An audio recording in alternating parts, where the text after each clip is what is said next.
even my first races, the ones in 2022, was just to try it out. I literally came last in the ITT in Singapore in the Masters category. And the road race was a bit worse as well. I actually got pulled out. And then that day was when I decided I'm never going to get pulled out of a race again. I absolutely hated that feeling. It wasn't a very nice feeling, but... so you were very determined to come back again, come back stronger. Yeah, and that's February the following year. I actually started training quite a bit more, and I made a goal, a vow to myself that day, and it continues to drive me to just push harder whenever it gets tough, and you're always fighting against yourself anyway. I think that was the one moment that stands out for me. Did you ever expect yourself to be on the podium, or it's just a chance of luck? I wouldn't say it's luck. I would say it's a lot of hard work. But no, I wouldn't have expected it. Like I said, I'm not very sporty myself, and even my family are like, oh, what's happened to Alicia? Why is she riding so much? The endings were all on these very steep climbs. People look at me and they're like, oh, you're not a climber. Like, how did you get on the podium? I'm like, oh, I just go hard. But how can I get my wife or girlfriend into cycling?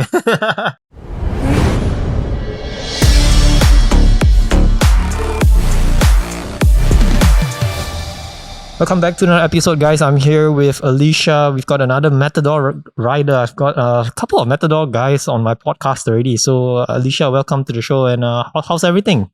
Hi. No, thanks for having me. And I'm doing well, thanks. How about you? Yeah, I'm good. I've always wanted to get you onto my show. I've got your husband, Matt, on the show. Matt is a very accomplished rider here in Singapore. And I believe you are also a very accomplished rider here. You've been on the podium a couple of times. If you remember, I interviewed you at OCBC Speedway. But thanks again for coming and bringing your bike here. We'll talk about your bike. And of course, before I dive deeper into the conversation, maybe if you could give us a bit of background about yourself and about cycling. Sure, no worries. And obviously Matt's reputation precedes mine. So I'm always known as Matt's wife, but that's okay. But let me tell you about myself. We're from South Africa, obviously, born and raised there, went to school there, and actually met Matt at university when we studied at University of Pretoria. I'm actually from a very non-sporty family. So when I met Matt and his family, they're very competitive and sporty, it was quite a change for me. We joke that our holidays became training camps, but the first 10, 12 years, I wasn't really into sport that much. It's only the last 2 years that I really got into cycling.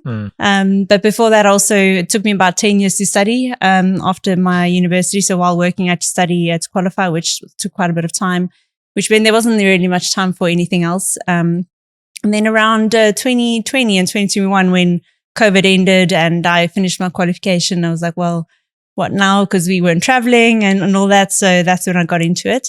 But besides that, I love traveling. So we've just been all over the world where we can. And obviously cycling's also helped us see a lot of places that we wouldn't generally travel to. So now holidays are like a training camp, cycling training camp. Yes, I would say the races kind of dictate which places we go to and what time we spend there, more than it used in the past. But not totally new because background in the family, I've always been used to that as well. Yeah. So you've only recently started cycling about 2 to 3 years, you would say? Yeah, I would say around February 2021, but only really seriously from Feb 2022, so just over 2 years now. I used to dabble in it in South Africa at home. We've got awesome mountain bike trails there, single track and everything. Saddle, Scott mountain bike, and we'd go out on the trails maybe 5 times a year or so, so very, very minimal. But that's really what I enjoyed most. And then 2 years ago when I started the road bike and the fitness got better, it was very hard at first. But then once the fitness got better, then I really got into it. And I think I prefer, even if I could say that, I prefer that most of the time. But I still enjoy a bit of mountain biking too. Right. So are you still mountain biking here in Singapore, or you don't do that much? Yeah, anymore? I do. Again, it's more road because of the racing we're doing. I actually have the Cape to Cape coming up in October in Australia. Matt and I will be doing the Australia Cape to Cape mountain bike race together as a pair. So I do need to get training on that. Obviously it's very technical, so you want to come in a bit more confident on the technical side. Otherwise it's a bit harder. but at least the endurance helps because it's a different style. But yeah, so I do need to brush up on that a bit the rest of this year. Right. So mountain biking first, then into road biking. Yeah, but I would say like I dabbled. Okay. But yeah, never raced, never competitive, just really for fun. So is it because of Matt that you picked up road biking? Well, it all started, I guess, when, he was really getting into it again. So he took a bit of a break from sport, and then we lived in London and had a really social life, moved to Singapore 6 years ago. COVID hit and all that, but he kind of decided to get back into full steam training now. With his background, you can imagine that was he's either zero or hero. It was full on, and our kind of I would say routines were a bit misaligned, so we weren't always. It wasn't that easy to do stuff together. And then one evening, Dan and Shirley from the Matadors and Matt came over, and we had a barbecue together. And like, oh no, I must go join a ladies' ride, and it'll be fun, and just try it out. I'm like, okay, fine, I'll go. So yeah, that's where it started, and I got hooked, and the rest is very different to what I ever expected. So yeah, it's been pretty cool. Okay, cool. So this, what was your first road bike? This is not the first one, right?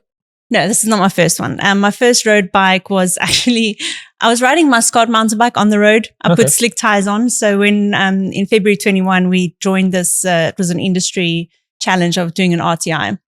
So I had to train with my colleagues, and there were like 5 or so of us, and we trained like maybe twice a week, and then did my first RTI on a mountain bike with slick tires, which is great because within the team, like our little group of 5, we were all a good match in terms of speed. And it was a very casual coffee ride, but it was still hard. But yes, in my first road bike I got in 2022, it was an Eddie Merckx bike, more of an endurance style bike. And then I did a few races on that, the Singapore ITTs and my first Le Tap in Malaysia. And it was great, a good fun. And then after that, about a year later in March, I think it was March or May 2023, I got the Canyon. All right. So the whole road cycling thing was meant to be for fun, or you had an end goal like, okay, I'm going to join races, I'm going to win them, or what was the process behind this? Yeah, it was interesting. I would say at the start, it was just for fun. It was trying something new. I had a bit of extra time on my hands because I wasn't studying anymore, and actually needed to do something else other than work because I was going down a wrong path there, just not very balanced. So it was really just to get outdoors again. I love being outdoors. Growing up in South Africa and just being with family, we just did a lot of things outdoors, and I didn't realize how much I missed it. So so there was that part. Then the second part was really the club itself and the team. I really enjoyed riding with the ladies and having that accountability where you meet up. You say you're going to meet up on Tuesday, and then you're all there, and it kind of forces you to go. And I thought the social element was way more than I ever expected. I didn't realize it could be so social and fun, and I really enjoyed the team part of of sport. So it was really for fun and trying something new. Even my first races, the ones in 2022, was just to try it out. I literally came last in the ITT in Singapore or in the Masters category, and the road race was a bit worse as well. I actually got pulled out. And then that day was when I decided I'm never going to get pulled out of a race again. I absolutely hated that feeling. And I was like, the thing that motivates me now is that I don't want to lose. So a lot of people have their own motivations, and that's it for me. And I like having something like entering competitions and then having something to train for. So that keeps you honest and or something to aim for. Otherwise, you may not get your program right. But I would say that's how it all started and kind of evolved into being a bit more competitive than I thought I was. It became a whole different ball game after that. But what happened to the race? I mean, why were you pulled out? Yeah, so what the rule is that once you get dropped from the peloton, we were doing laps of TMCR that year. And once the gap opens a bit, about 10 minutes, you get pulled off. The gap was only about 3 minutes. But anyway, so we obviously had gotten dropped and the peloton was, the main group was ahead of us. And then they pulled me off saying I was going to get lapped or not finish anyway. So it wasn't a very nice feeling. But so you were very determined to come back again, come back stronger. Yeah, and that's February the following year, I actually started training quite a bit more. And I made a vow to myself that day, and it continues to drive me to just push harder whenever it gets tough, and you're always fighting against yourself anyway. So yeah, I think that was the one moment that stands out for me. Yeah. So after that, do you like map out like a training plan? Like, what do I need to do to, achieve this goal? And maybe you could give us a bit of insights into your training. Sure. I think initially the first year and a half or so, I didn't really have a specific plan at all. But I was training with the group ride, so maybe 3 times a week, definitely every Saturday. And it was just more mixed. So whatever ride was coming up, I would join that. So whether it was a bit slower ride or a faster ride or a mixed pace or anything. And then only in 2023, last year, February, I said to Matt, I'm like, okay, I want a real training plan now, because I want to get better and I want to improve, because I was making progress, but there were a few things that I was still struggling with. I would still be getting dropped from the packs and on the hills. I'm like, I don't know how to fix this. So give me a plan. So since then, I've been following a bit more of a plan and more diligently, training about 4 to 5 times a week, aim for about 300 to 400 kilometers. Wow. Mainly cycling. So often work and life gets in the way. So I think in September, I'm away for most of the month. So I'm not going to be able to do that. So in those days, I would run instead or use a trainer in the gym or something. But my mileage would drop quite a bit. So yes, we follow that. It really helps having Matt around, obviously, because we train together and our routines are more in sync. So, and I get to go faster behind him, but, and as well with the club, because you kind of held accountable to the team and the people you ride with, compared to, say, individual sports where it's a bit easier to fall off track. But how do you juggle between, clocking in 4 to 5 hours per week? And I'm assuming you're pretty busy at your day job. How do you slot in time to do all this? Yeah, that's also been a big change, I suppose, in our routines and lifestyle, because in the past, I would say I did a lot more socializing, and I enjoy a bit of red wine, especially South African red wine. So that's not on the cards anymore. And you sleep quite a bit less. So you basically, we say you usually can do 3 things: work, socialize, or sport. And you have to sleep and stuff. So if you want to do more than that, something's going to give. So basically that's how we do it. Get up really early, aim to get about 6-7 hours of sleep. Weekends, we do most of our mileage on Saturdays and Sundays. But yeah, our social life has taken quite a dip, and it's okay. I mean, we're still enjoying the other side of it, because you get a lot of social life with the club as well. And now and then we still see our other friends and have great times and travel together. So, but that's kind of how the balance has shifted a bit, and now we fit it in. It's just the 2 of us in Singapore. Our family are all back in South Africa.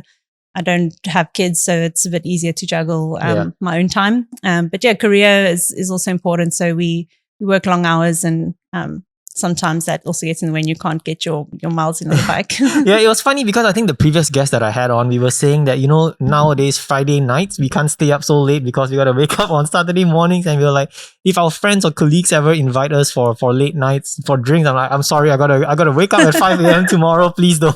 I can't stay up for so long. But yeah, I guess it's all of a sacrifice, and you got to prioritize what's important for you, right? Yeah, exactly. And that's what happens. But I've had a few hard Saturday rides too, where I did commit to having a bit of fun with the friends and having 2-3 hours of sleep, and you still just go out and ride, and that's important, right? You have to do the hard miles to do well. Yeah. Okay, before we speak more about your accomplishments and about training, your bike. So this is a Canyon Aeroad CF SLX 8. Did I get that right? Yes. It's right. very long. Okay, and so your first bike was the Eddie Merckx, and what prompted you to buy a new bike? Did you just outgrow that bike, or what happened? Yeah, I guess so. It was, Matt and I both actually bought our bikes at the same time. So he also uses the Swift, and when it just felt like having a new bike, I guess.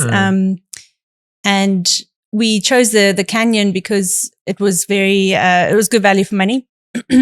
And we both wanted to get the same bikes, because now often we just interchange parts. I've got a funny story about the road race earlier this year. But so that's what prompted it. It was just outgrowing the other one, I guess. Yeah. I can't actually remember very well, but the timing coincided with Matt also getting a new bike. But I mean, it's a great bike. It's a great value for money. I would say, like, people who come and ask me, like, what next upgrade should I get? I think a Canyon it's worth mentioning.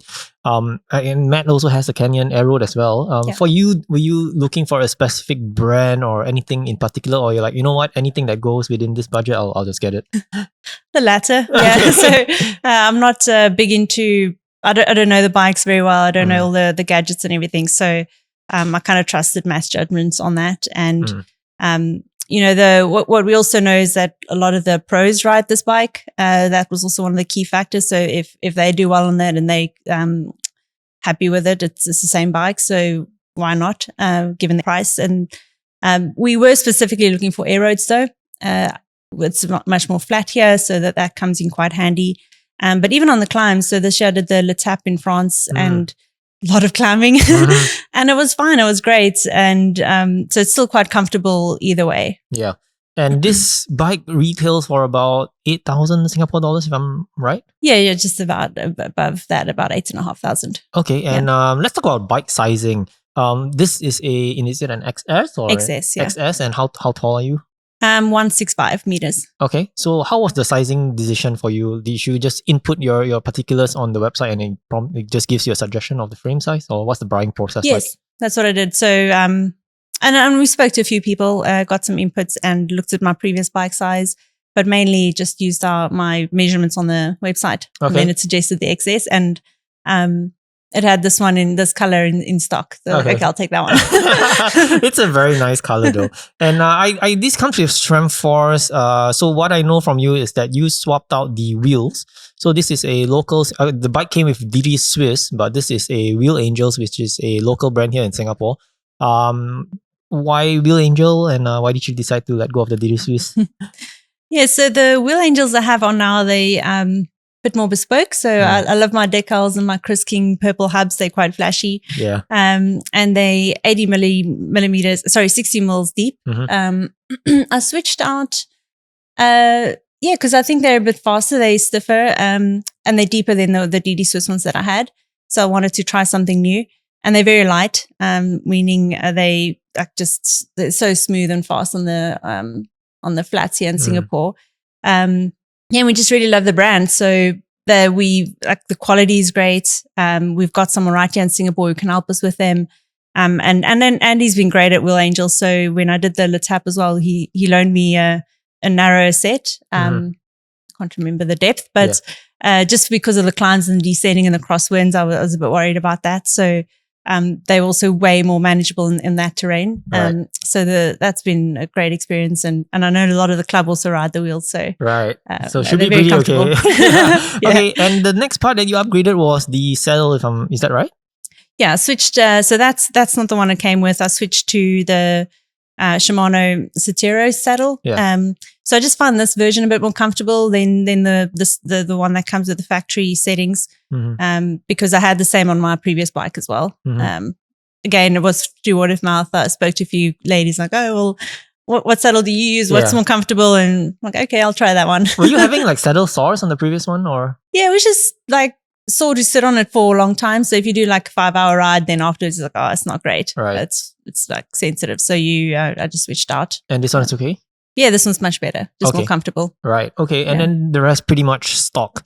How would you rate this bike? What's the review like for someone who might be looking at the Canyon Aeroad? I would say it's great. I don't have much to compare with, given it's my second bike and the other one was quite different. But I would say it's lightweight. That's ideal. You've got the aero position, and when you're doing TT or climbs or flats or downhills, it works for any kind of terrain. So I've had no issues with that. And then the way to travel with it is quite easy. So you've got the handlebars coming out on both ends. So we can easily take that apart to travel with the bike. And I don't even have to remove my saddle post. That fits into the bike bag quite easily. And then also just the service from Canyon's been great. I actually had a bit of a cracked handlebar once, and then they managed to replace it with me through the warranty. So yeah, it's been a really nice, comfortable bike. Very easy to maintain as well, and no issues with the other thing I really like actually is the batteries. So you just can take them out and charge them. Yeah. Whereas I know the Di2 you have to use the cables and all that. So I actually ride with a spare battery in my pocket most of the time, so that if I run into gear issues, then I have a spare. You can always just swap them out. I can just swap them out. Right. So it's But what happened to the handlebar, and why do you have to warranty them? I'm not sure. Like when we were traveling, I think it got damaged. So because one day when I tried to build it again, no, it's actually while I was riding, it started wobbling. I carried on riding. It's fine. And then I really pushed it and like, okay, no, this is really, really cracked. So when I took it out, it was cracked within on the side there. So I think it was while traveling, because it was after we came back from a race. It must have been bashed around. Yeah, I think the reason why Canyon, they are able to price their bike solo is because they do not have physical stores here and everything's done online. So, I mean, warrantying things like that, would it be an issue because you don't have someone to speak to and everything is fully online, but your experience seems to be quite okay? Yeah, it was good because I actually partnered with some of the bike shops as well. Okay. At the time, it was BB Bike Studio, and then that was the partner I had to go through, and they helped arrange it. And then they would check and make sure that it's a legitimate claim and help replace the part again. But yeah, as you say, we bought them online. They arrived in the box in our home, and we had to build them ourselves. Like Lego. It was like Lego. It was like, oh, well, hopefully we build it the right way. I don't want to crash. So it was quite a fun puzzle. So it was just like a direct 1-to-1 replacement for the handlebar. Yes. No questions asked, and they're like, okay. Well, I did have to explain why I think it cracked. But yeah, that was it. There was no issues other than that. All right. Okay. Cool. So let's talk about your accomplishments. I mean, you gave me a very long list. I don't know if I can fit this onto the YouTube description, but you won a couple of races for mountain biking and also road biking. Did you ever expect yourself to be on the podium, or it's just the chance of luck? I wouldn't say it's luck. I would say it's a lot of hard work. Yeah. But no, I wouldn't have expected it. Like I said, I'm not very sporty myself, and even my family are like, oh, what's happened to Alicia? Why is she riding so much? And so it's been quite a surprise, but it's also nice to see the payoff from all the work that I've been putting in training and trying to get fitter and competing. But I think the other difference is that I've been entering a lot of races. So you only can do well once you start practicing how to race and doing races. So the first year I had, obviously I did quite poorly. And I have high standards for myself. And that's kind of what I always compare myself to, is just my own experience and accomplishments. But it's like the law of numbers. So once you enter a lot of races, you're likely to do well in them, because you're also then training and practicing those. But yeah, I wouldn't say I expected it. It was quite a nice surprise in the end when it happened. The first one that was really cool was Tour of Batam ITT. So after the Singapore ITT experience in 2022, I was like, didn't have any expectations at all. I was like trying to train quite a bit more, but not quite what I was doing now. And then I came third in the women's masters category against some very good riders in Singapore. And I was like quite surprised, like, wow. I didn't expect that. So that was quite cool. So, I mean, you're an actress. Numbers must be your thing. So do you like tabulate all this data and stuff? Like, okay, this is how much I got to train, or what kind of timing I have to beat? What's going on in your mind there? Yeah, it took a while to get into it. I definitely love numbers. And I would say now my training plan is quite, I do have targets and goals. So when we're doing zone 2, I make sure I stay within the higher end of my actual zone 2. When we do intervals, I stay within my FTP or like kind of negative splits into it. Actually, the total volume of kilometers. So there's a few more numbers. During the race itself, it depends who I'm racing or how they've placed the category. So often it's, whether it's with women or with men, it's a different style, and I have to adjust how I race, or whether it's time trial or something. So that's where the numbers come in. You're constantly adjusting your strategy as to how to do it. But generally, about 80% of my training will be zone 2. The other 20% is like high intensity interval type training to make sure you get that upper end. But aside from that, I wouldn't say I worry too much about the numbers. Especially if you're looking at external factors may impact things like speed or how you're feeling that day, or your health, or maybe you're a bit ill, or especially if you compare to others, like there's so many other factors at play. So you don't want to muddy the waters, but your own like levels are obviously a good benchmark to see how you're doing. Yeah. How important is zone 2 training? It seems to be like the hottest topic right now, right? Like zone 2 training, it's quite important. Well, I just go on what everyone else is saying. No, but I think it's important. So what I understand, and a lot of this again is from Matt's history and what he's explained to me, is around how it affects your blood volume. You get more like volume, and you're able to process lactate better. And it's just changes your physiology. You get more like arteries and things to move the blood around. So it does a lot of other things in your body that you wouldn't have if you didn't do such high base volume. But then you also you have to do it like at certain periods of the year. You can't do just base before racing because you need to have that upper end as well. So we kind of time it in our off season. For example, last year we did a lot between October to January. So 3-4 months of high volume of zone 2 base. And then other than that, it's a bit more mixed for the rest of the year when we're racing as well. Right. And in terms of diet, particular about what you're eating and stuff? And not really. On the bike and off the bike, no? No, not really. So on the bike, a bit more particular, yes, especially in the racing. Off the bike, no, I just kind of go with it and enjoy my food, enjoy a bit of red wine every now and then. Yeah. You can't, like I also want to enjoy cycling and everything else around it. So if you're going to be too strict with everything, it's really hard to maintain all of that. So you want to make sure that it's still enjoyable. Basically, I try and eat healthy most of the time and make sure we get all your proteins and veggies and all those kind of things. I really enjoy protein.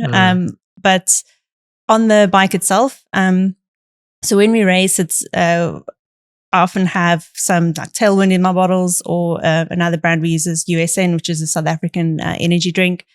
You often have gels. So every 30 minutes or so, I'll eat a gel.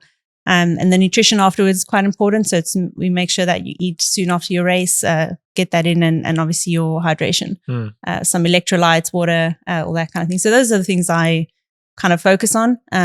But in general, I don't have a strict regime or anything. I need some tips for you from you, because I'll be I'm going for the Le Tap in Cyberjaya. Are you going for that one? The one in Selangor in November? Yes, I'm entered. Maybe I'll see you there. Give me some tips, especially nutrition on the bike, because I tend to struggle with that. Especially, I'm just a weekend rider, so like a 140k race, you're smashing it hard in the peloton.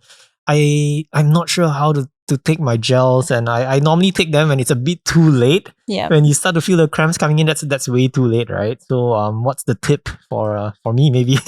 Yeah, sure. So I was the same, right? Initially when I rode, I wanted to not eat at all. I'm like, I'm training to get fit. I don't want to add more calories, so I'd hardly put anything in. And then obviously your performance suffers a bit. And then over time, I've also even adjusted myself. So the main thing is going to be for every half an hour or 40 minutes or so, for that kind of race, especially if it's high intensity and you want to stay with a fast pack, is to just have that gel every 40 minutes or so. Even if you don't feel like it, first have one at the start line, then 40 minutes in and every 40 minutes after, and always just be drinking. So that's the main thing I would say. Also, good breakfast before. Yes, what kind of breakfast should I be eating? High carbs, and then carbs before as well. That's what we do. You want to make sure it's easily digestible, simple carbs, simple sugars, nothing too complex. That takes a bit harder to get the sugars in, because you want something that can, your body can access the energy quite quickly. Whereas if it's more complex, it's not going to be able to turn that sugar into the glucose and stuff that you need for your muscles to get that through. I don't really cramp or anything, so I'm okay with that. But I know a lot of people use some cramp fix or saltify, those kind of things to help, or just even adding salt to water. I've seen people do that too. Yeah. So that's quite important. I know that's cost people races and important moves as well. So you don't want that to happen. Yeah. So you also need to know your body, right? So I don't know if you cramp at all, but what kind of speed are you going, or what are you aiming for? My aim is just to finish the race. Okay. Yeah, but I like the previous one that I did in Malacca, which I think you came out in the podium as well. I had no idea what I was doing. I was just following the pack. So I had like 4 gels, which I think was not enough. And I was taking the gel every like 1 hour, 1.5 hours, which I think was probably not ideal. But after the race, I was so smashed. I was so tired. And towards the last kilometer or 2 kilometers, the pack started rolling really quickly. Yeah. And my legs just couldn't go. I'm like, you know what? I'm already towards the end. I'm done. I'm not going to follow these guys. So I guess training was a big factor as well. I was probably not well trained and not really prepared for the race. And in terms of training, should I be training a lot just before the race, or how should I be doing this?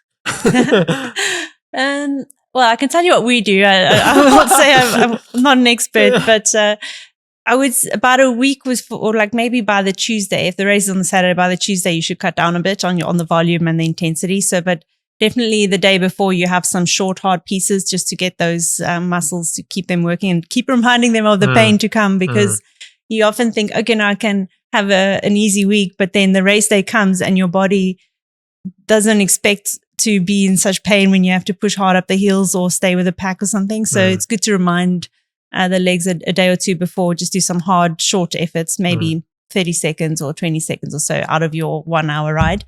But you take the volume quite down a bit. So maybe do, I don't know, 2 or 3 1 hour rides, somewhere around there, like roughly. Not too sure, but keep up the interval training. I would say that's a big difference. So even when I started sports like quite a while ago, and we also joke because Matt's always been around and got me into it. So he always made me train quite hard. So I only ever knew how to train hard.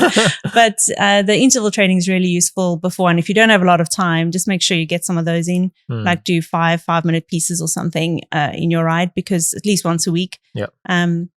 That really just helps you get that threshold up, because it's often in those races in the packs on the hills and the climbs when they push it so hard and then you go over the hill and then you just want to rest.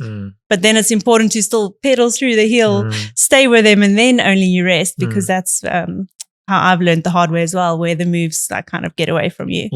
So hopefully that helps some of that. But otherwise it's just about, and I think you're on your gels maybe a bit more regularly. I also didn't realize that every hour was too late, but you work out how long you think you're going to be on the bike for. And then make sure you have enough with you for every 30-40 minutes. Right. Okay. And race strategy for you, what's the move that makes you get up onto the podium? Do you have to do a breakaway, or what's the one thing that you would say it's very important in a race?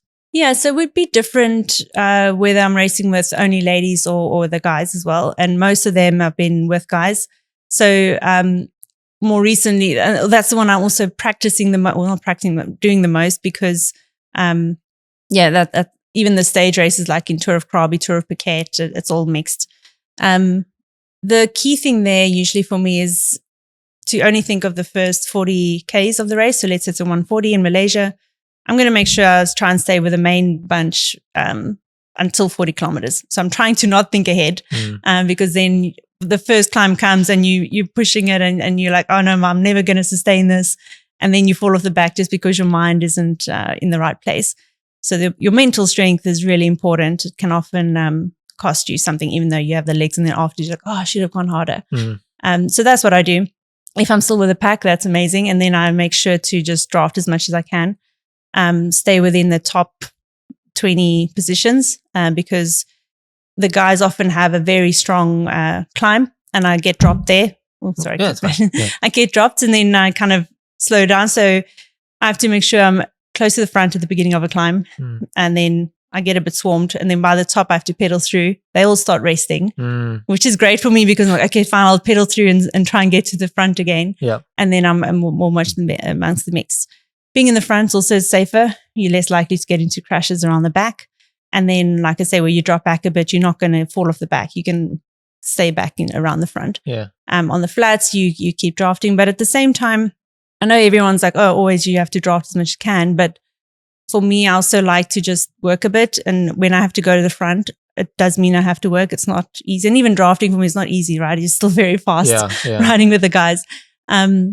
But people are scared sometimes to do that. But then you're going to be near the back, and then someone's going to attack in the front, and you're not going to be able to stay with the pack because it's going to string out quite a bit. So I would also say don't be afraid to just do a bit of work and get to the front, or do your turn to pull the pack to keep the momentum going. So those are kind of things that I use: the eating, the drinking on the bike, and trying to be safe. Make sure that I'm very attentive and aware of what's going around me.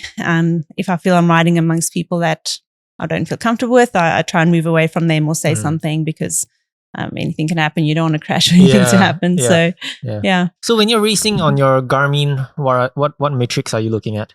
In a road race, like in again, very different with the guys and girls, but I would say the speed is the first one I look at. Speed's important. That's what's gonna win you the race. But when it's in ITT, I will look at my heart rate. and my power, and just manage that because it's just, you need to just build it up. And then the road races or mixed races, just the speed really, because the main thing is to not get dropped. And then it doesn't matter what your numbers are saying, whether it's high or low, it doesn't matter. So, but if it's with just the ladies pack or I have to attack, that'll be a different style of racing. I've not done that many of those because it's quite different dynamic. You often find the pack stays together. One or two people would attack. Maybe they get away and stay away, but then no one else wants to work together and meet up to the front. So I usually just go on feeling as well and see like how hard I have to go and is it sustainable or not. Yeah. Which is the hardest race you've ever raced? I would say, oh man, there are a few. Yeah. It's hard to say which is the hardest because I'm always trying to go harder and make it hard. Maybe a few I could call out would be the Tour of Phuket this year was quite hard. Okay. More because the endings were all on these very steep climbs. People look at me and they're like, "Oh, you're not a climber. Like, how did you get on the podium?" I'm like, "Oh, I just go hard." But after a long day in the saddle and every stage had that climb at the end of 3 stages, and even in the middle, it was quite tough to get up. The other hard one was the Tour of Krabi this year, actually. So that one had 5 stages, quite long. You have the ITT and then 4 other stages of races. But I was grouped with the Masters men. Often we race with the veterans or sub-veterans men, so that's a bit more manageable. But the Masters, and I knew even there were a lot of matadors racing, and I knew what their plan was to attack a lot. I was like, oh dear, this is going to be hard because I'm going to have to try and stay with all the attacks. And I had some strong competition. A lady from Hong Kong also racing there. So I won a few of the stages, but she won like 2 or 3 of the other stages. So it was between her and I all the time. But I would say that one was pretty hard because it was long and the attacks were just relentless. I got dropped. So for 2 of the stages, I got dropped quite a few times and I had to work my way back up. So then in that situation, it's like TT. Then I look at my power, make sure, can I sustain that? How far off is it of my FTP? And then just make sure whoever's with me, we try and rotate and hard effort all the way to the front. So that was hard. And then trying to think back which other ones. I think those were the main ones for this year. I would say last year, the Le Tap one was also quite hard. Again, it was one where it's just lots of rolling hills. I had to stay with the pack and not get dropped. I was scared I didn't know where all the other ladies were either because it's just so many people. So you never know where you are. And all I need to do is just do my hardest, best effort to make sure that I come out in the front. So, Do you have a lot of races lined up for the rest of the year? Like every month, do you have a race, or how does the race schedule look like in a year? Last year I had about 30 racing days and about, I think, 12 races. So 1 per month on average. But no, it's a bit scattered throughout the year. They bulk towards the beginning of the year and towards the end. So now the next one's coming up. I've got the Team Time Trial this weekend in Singapore here. And then a lot of the rest are bunched around November time. I'm away for some of the others earlier. So they were quite bunched up January, February, March, April, and then July. Right. And now more towards the end of the year. All right. Okay, cool. Okay, Alicia, so this is the interesting part before we wrap up this whole podcast. We've got a couple of questions from Instagram. If you guys want to submit your questions for me on Instagram and you get the chance to ask your questions for the next guest. So Alicia, are you ready? Yes, I am. Hopefully nothing too tricky. All right. The first question is, how many hours of Zone 2 do you do in a week? We briefly spoke about Zone 2. So how many hours in a week? Yeah. So on a good week where I managed to reach my target of 300 to 400 kilometers, it's about 13 hours of training. So I would say about 9 to 10 of those hours would be Zone 2. So we apply the 80-20 rule. I will add that. So a few would be dedicated Zone 2s, but some of that would be during mixed rides. But I think the most important part there is to really make sure you stay within that upper end of Zone 2. So know where your threshold heart rate is, but you stay within like 10 beats of the upper end. It's not like you're not going between Zone 1 and 2. It's like really focused training. And I'm actually quite tired after those sessions. You think, oh, it's just a Zone 2 ride. But when you do 2-3 hours of really focused in that small band, it's you can feel it's a workout. Right. So 80-20 rule. Yes, 80-20 for Zone 2 and mixed or higher. All right, cool. Next one is, why did you join Matador and not any other teams? You also mentioned that it's because of a couple of guys who introduced you to Matador, right? Yeah, basically Matt joined first, right? So he was, Dan, the founder, saw him at some of the Jungle Cross mountain bike races and he approached him. So Matt was already riding for them all the time. So it was just kind of the only club I knew. I wasn't really into cycling and didn't know which other clubs existed. And there were quite a lot of ladies, which is amazing. So even now we have many ladies around and it's always nice. For me, that's a big thing. It's just like some of the races I don't even do well, but I really love them because we're a big group of ladies all riding together. So I would say that's also been quite a good start. Right. I'm not in any club. So how can one join a club like Matador? Is there like an entry requirement? Is there a test that I need to sit for? Good question. I think you'll need to ask each club because it's important to know the expectations before you join, right? Yeah. But yeah, some of the key things there with the club is that you have to race. There's a bit of a target. I think it's 15 race days per year. We called Matador racing. So the idea is that we race and it's a bit more, I would say, more serious. It's not always just fun and social rides. So if it depends what your own goals are. So if you want to do just more fun and social riding, it might not be the right club. But if you're really keen to get racing and competitive and join, some of those events and stage races, then it's awesome to be around a lot of strong riders. Right. Do they provide like professional training? Let's say if I join Matador and I want to race, is someone going to train me up or? No, not really. So, but I think we learn from each other. I think some of the sessions we try and there's a lot of chatter going on and people asking and questions, but there's no formal coaching program per se. But I think you still learn a lot from the other riders. Right. Okay. The next one before we end this, a cheeky one, I would say. How can I get my wife or girlfriend into cycling? Good question. Maybe, yeah. Go for more holidays around biking, and then your wife or girlfriend will feel very jealous, and she'll pick up cycling. I would say the first. The honest response would be, well, you need to know your partner and your wife, and if she's into it, then she needs to be into it herself. You can't force the person. So. I would really say show them the ropes, take them to the water, but don't force it. For me, that was really helpful because it was okay, just try it out. If you like it, then carry on. And then it was good. No one ever told me, oh, you have to do it or we're going to just do this and enter you. So I think it's important to still keep that choice with your wife or partner. There's no foolproof way. You need to know each other and try and. Do you think it's an expensive sport to get into? Like buying a bike, trying to fork out like $3,000-$4,000 for a bike may seem a bit expensive for certain people, for the average person at least. Yeah, it is expensive. I think even the your maintenance, servicing your bike, making sure everything works. You want to make sure it's safe. Can be expensive. The way I justify it is, it's my health. I don't have a gym membership. If I have a gym membership, I'm going to spend lots of money on that and I'm going to have to go to gym.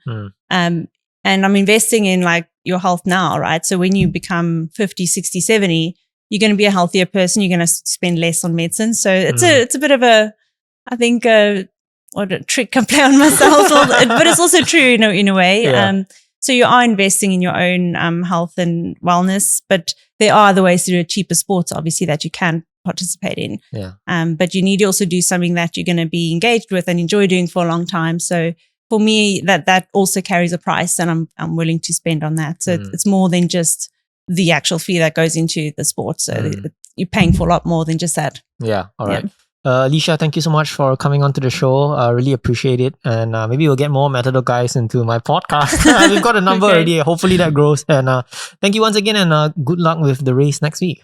Thanks, and thanks for having me. And hopefully we get a lot more people, especially ladies, joining some of the cycling around here. Yeah, thank you so much. And that's a wrap. Thank you. Cheers.